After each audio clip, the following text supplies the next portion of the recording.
भाजप नेत्यांना मुस्लिमांचा कळवळा, मग हिंदुत्व आम्ही सोडलं की तुम्ही? उद्धव ठाकरेंचा सवाल. तर वक्फ बोर्ड दुरुस्ती विधेयकावरूनही सुनावले खडेबोल.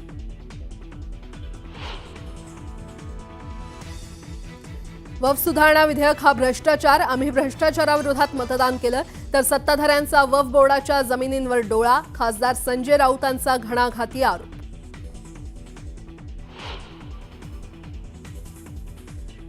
सुप्रीम कोर्टातील सर्व न्यायाधीशांनी आपली संपत्ती जाहीर करावी. सुप्रीम कोर्टाचे सरन्यायाधीश संजीव खन्ना यांचे निर्देश. सुप्रीम कोर्टाच्या वेबसाईटवर संपत्ती जाहीर करण्याचे निर्देश. कुठल्या 4 गोष्टी आणि 4 पोरांमुळे माझा जिल्हा आणि माझ्या जातीला बदनाम करू नका, आम्ही एकमेकांसाठी धावणारे लोक आहोत. बीडमध्ये एका कार्यक्रमात बोलताना पंकजा मुंडेंचं आवाहन.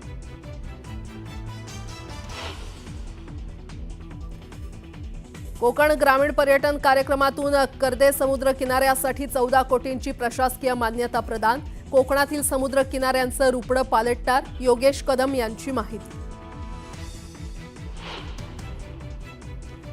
महायुती सरकारच्या 100 दिवसांच्या कृती आराखड्यातील 84% कामं मार्गी. मुख्यमंत्री देवेंद्र फडणवीसांनी घेतला कामांचा आढावा. तर उर्वरित कामं 1 मे पर्यंत पूर्ण करण्याचे सीएमचे निर्देश.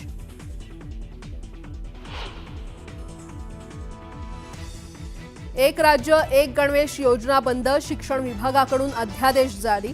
गणवेश ठरवण्याचा अधिकार आता पुन्हा शाळा व्यवस्थापनाकडे.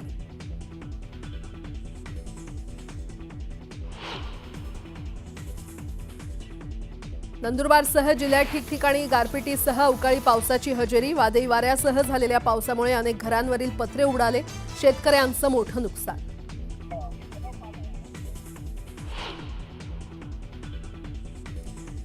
अमेरिकेचे अध्यक्ष डोनाल्ड ट्रम्प यांच्याकडून नव्या करांची घोषणा. भारतालाही धक्का देत लावला 26% कर. जगभरातल्या व्यापारावर होणार मोठा परिणाम.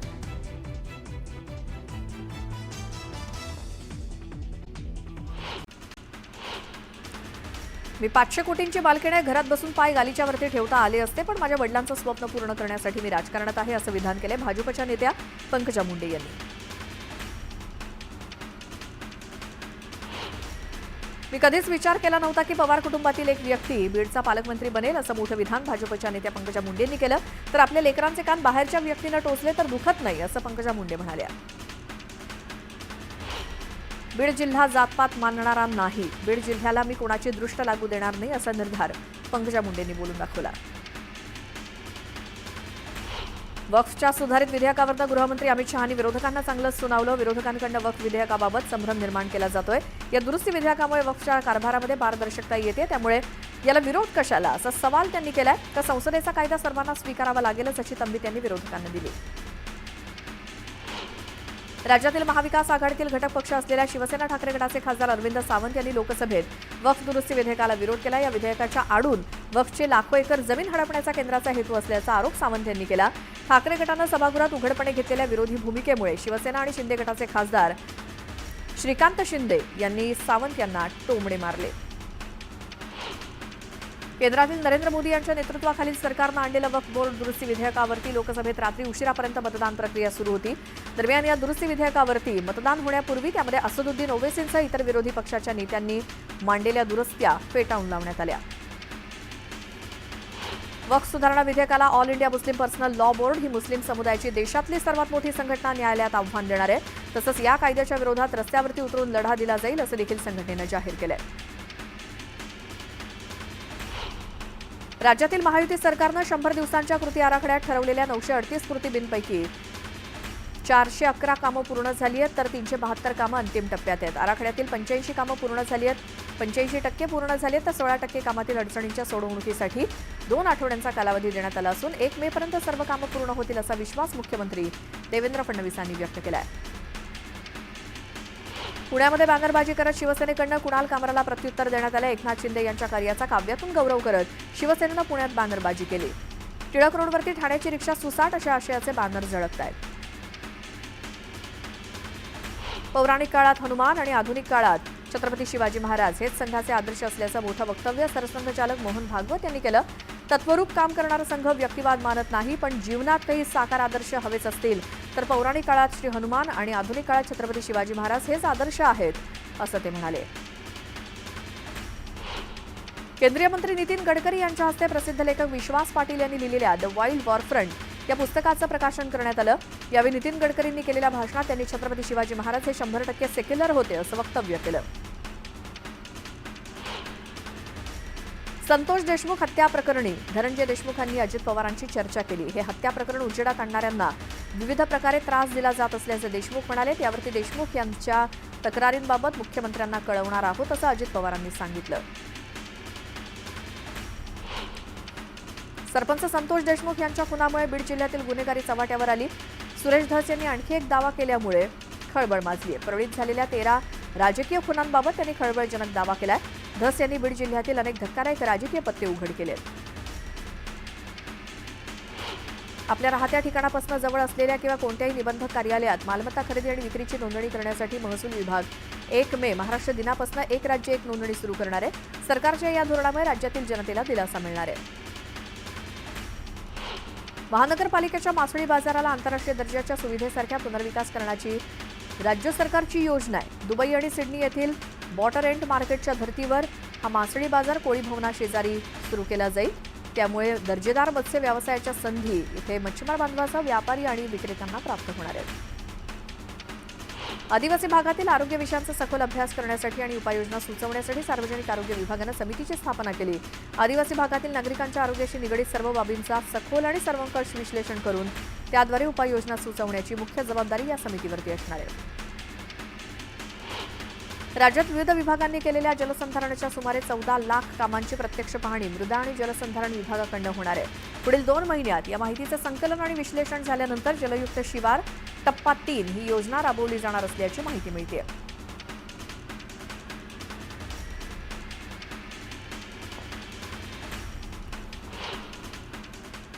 यानंतर एक मोठी बातमी बघूयात. प्रवासादरम्यान बाहेरचे खाद्यपदार्थ खाण्याचा मोह आवरता येत नाही. मात्र आता एका महिलेनं कर्जत स्टेशनवरती घेतलेल्या वडापावमध्ये चक्क साबण आढळल्याची तक्रार केली आहे. तक्रारदार रशिदा इशाक घोरी यांनी प्लॅटफॉर्म क्रमांक 2 वरील रेल्वे स्टॉलवरनं नाश्ता खरेदी केला आणि त्यांना आत साबणाचा तुकडा सापडला. त्यानंतर धक्का बसून ती स्टॉलवरती परतली आणि एका सुरक्षा रक्षकाला कळवलं, परंतु त्यांनी हस्तक्षेप करण्यास नकार दिला. त्यानंतर तिनं स्टेशन मास्टरच्या कार्यालयात औपचारिक तक्रार दाखल केली आणि रेल्वेच्या ॲपद्वारे घटनेची माहिती दिली. दरम्यान योग्य तपासणीनंतर रेल्वे अधिकाऱ्यांनी पुढील चौकशीसाठी स्टॉल सील करून कारवाई केली आहे.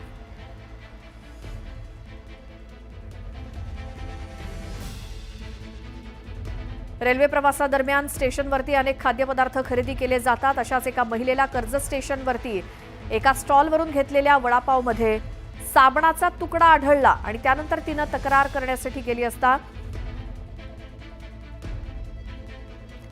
जे कोणी तिथे उपस्थित सुरक्षा रक्षक होते त्यांनी हस्तक्षेप करण्यास नकार दिला. मग तिने स्टेशन मास्टरच्या कार्यालयात औपचारिक तक्रार केली आणि रेल्वेच्या ॲपद्वारे या घटनेची माहिती दिली आणि योग्य तपासणीनंतर रेल्वे अधिकाऱ्यांनी पुढील चौकशीसाठी स्टॉल सील केलाय.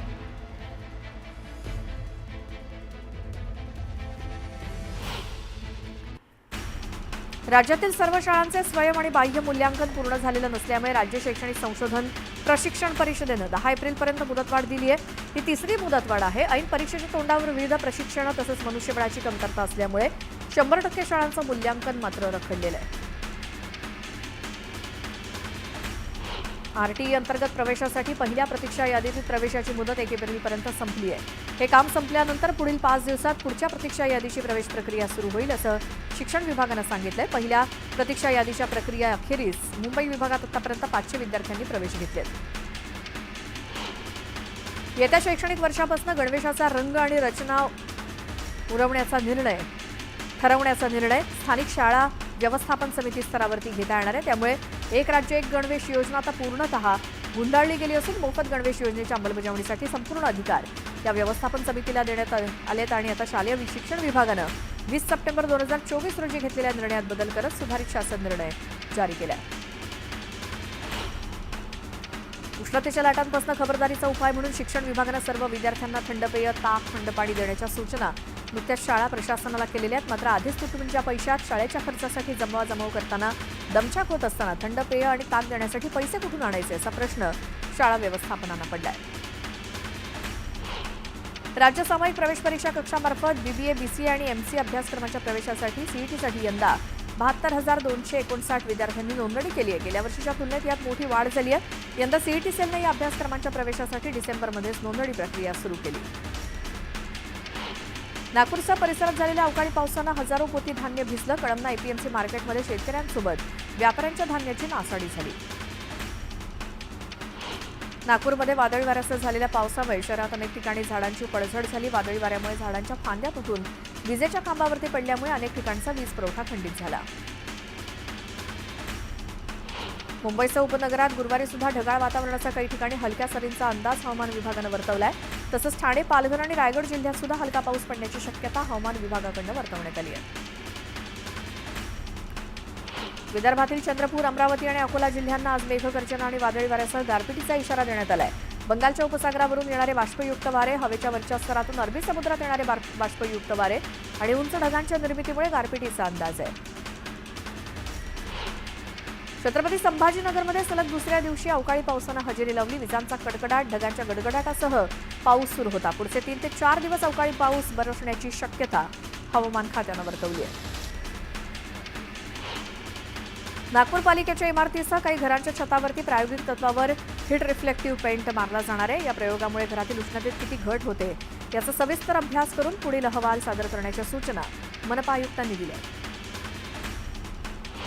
दरवर्षीच्या तुलनेत यंदा मार्चमध्ये उन्हाचा तडाखा अधिक असून त्याचा फटका पक्ष्यांना सुद्धा बसलाय. मार्चच्या पहिल्या 15 उन्हाच्या तडाख्यामुळे 57 पक्षी जखमी झाले होते. मागील 15 दिवसात आणखी 24 पक्षी जखमी झाले असून मार्चमधील एकूण जखमी पक्ष्यांची संख्या 81 वरती पोहोचली आहे. बार्शीमध्ये पतीसह तिघांकडनं विवाहितेचा छळ करण्यात आल्याची घटना समोर आली आहे. पती, मेव्हणा आणि नणंद यांनी मिळून मारहाण करत जबरदस्तीनं पीडितेच्या भुयांवरून ट्रिमर फिरवत मुंडन करण्यास भाग पाडलं. तिघांविरोधात गुन्हा दाखल करण्यात आलाय. कोथरूडमध्ये पुलाच्या कठड्याला धडकून दुचाकीस्वारासह दोघांचा मृत्यू झाला. सर्वेश गोपाळ पाटील आणि पुष्कर सुधाकर चौधरी अशी मृत्यू झालेल्या दोघांची नाव आहे. कुडाळ तालुक्यात पावशी केसरकरवाडी रस्त्यावरती एसटी आणि कारचा अपघात झाला. यात कारमधील शालेय विद्यार्थी किरकोळ जखमी झाले. या अपघातामुळे वाहनांच्या लांबच लांब रांगा लागल्यामुळे शाळकरी मुलं खोळंबली होती.